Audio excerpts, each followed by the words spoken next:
going to be discussing organizing for women's ministry, or how should we staff for our women's ministry. Well, the first consideration would be to decide who will lead the ministry. Will your ministry be led by one specific women's ministry director, whether that woman is a paid staff member or a volunteer staff member? Or will you be led by a women's ministry council, where you have a team of women who come together to make decisions for the ministry? And even with a team approach, you may have a leader, or you may have co-leaders. You may have two women who are the leaders of your women's ministry team. And then, of course, you'll have lots of volunteer workers who you will want to enlist to be involved with the ministry, whether they're on the council or not. Or you may have subcommittees beyond your council. As women are dividing up responsibilities for different events, they may enlist their own team for those specific areas. But you want to consider, if you have a volunteer leadership team, that you have one person who specifically will be your staff liaison, who can help go between the staff and your team, so that there's clear communication on both sides, because you want to be sure that you include your church staff and the leadership at your church on all of the opportunities and decisions that are involved in planning and executing your women's ministry.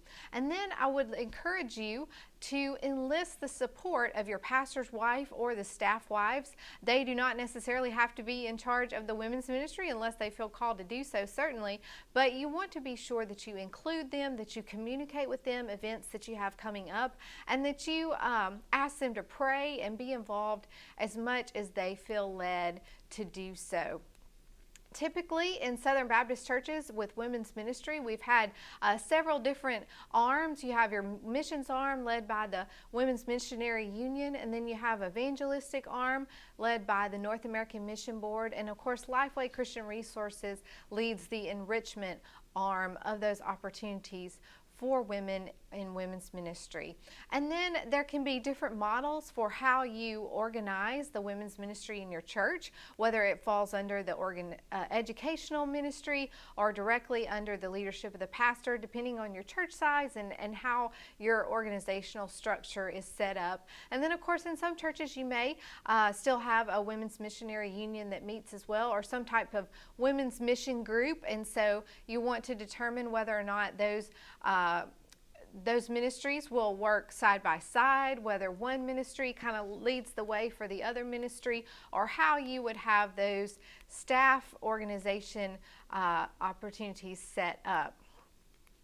Well, the models that you choose for your women's ministry should complement the total church program. It should help you organize in such a way that the gifts of women are able to be used in ministry in your church, and include variety of activities. And you want to be sure that your women's ministry is focusing on both spiritual growth and evangelism opportunities.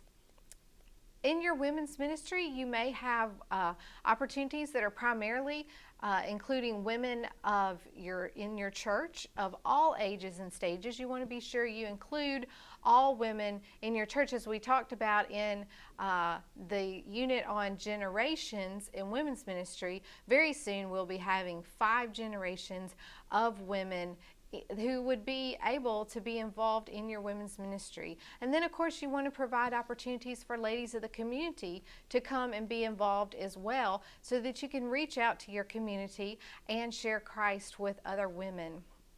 You want to consider where your programs might be occurring, whether it's at your church, what is the setting for your church, the community, the neighborhood surrounding it, what is the geography of the area, what facilities does your church have that you can utilize, or what facilities may be available in the nearby community that could be used for different events and so forth.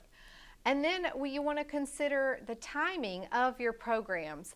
That would be based on your church size, the age of the church, whether or not daytime or nighttime works better, and then the time restraints that you may have within the overall calendar of the church. Some typical programs that you would find in women's ministry might include Bible study, prayer. You might have fellowship opportunities, special events. You may have support groups where women come together and encourage one another on a specific area of life or topic that's going on in their lives. You may have recreation opportunities for women to come together and just play and enjoy perhaps sports or crafts or different things like that. And then you also want to have some mission opportunities, whether that's community ministries, whether that's supporting national or international missions within what is happening at your church, and you may have specific opportunities just for women. And then, of course, mentoring ministry. You want to be sure that you offer opportunities for ladies to connect with one another.